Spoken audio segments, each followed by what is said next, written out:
रायगड, महाराष्ट्रासह देश विदेशातील ताज्या बातम्या पाहण्यासाठी मॅक्स इंडिया लाईव्ह चॅनलला सबस्क्राईब करा आणि बेल आयकॉन दाबायला विसरू नका.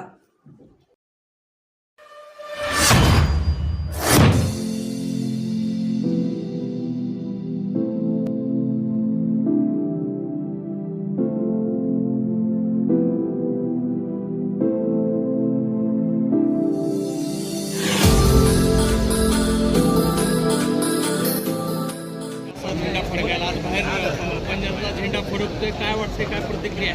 बघा, मी मागे सांगितलं होतं एकूण 30 वर्षापेक्षा जास्त म्हणजे स्वर्गीय अंकुशराव टोपे जेव्हा निवडून आले त्याच्यानंतर पहिल्यांदा हा लोकसभा काँग्रेसच्या फ्लोअरमध्ये आला आणि मी अगोदर भविष्यवाणी केली होती की आमचा कॅन्डिडेट 70-80 हजारपेक्षा मतांनी येणार आणि तसा रिझल्ट आलेला. आता सध्या 21वा फेरी चालू आहे आणि 80,000 काहीतरी समथिंग आम्ही पुढं आहे आणि मी तेव्हाही सांगितलं आम्ही JCBनं गुलाल उधारणार आणि आज गुलाने JCBने गुलाल उधारणार.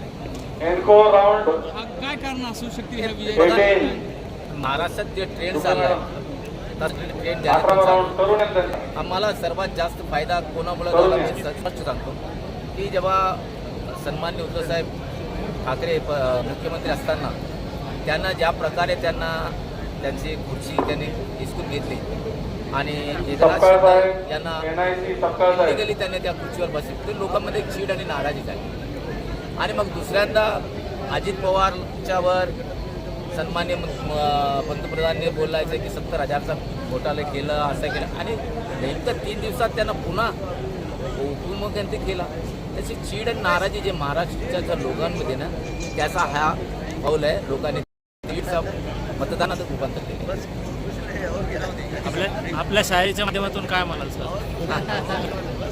नदियाँ लाशों को पानी में नहीं रखती, नदियाँ लाशों को पानी में नहीं रखती, डूबती है या तैरती है किनारे जाएगी, चाहे कितनी भी बुलंदी पे पहुंच जाए कोई आसमानों से ज़मीन पर आई जाएगी.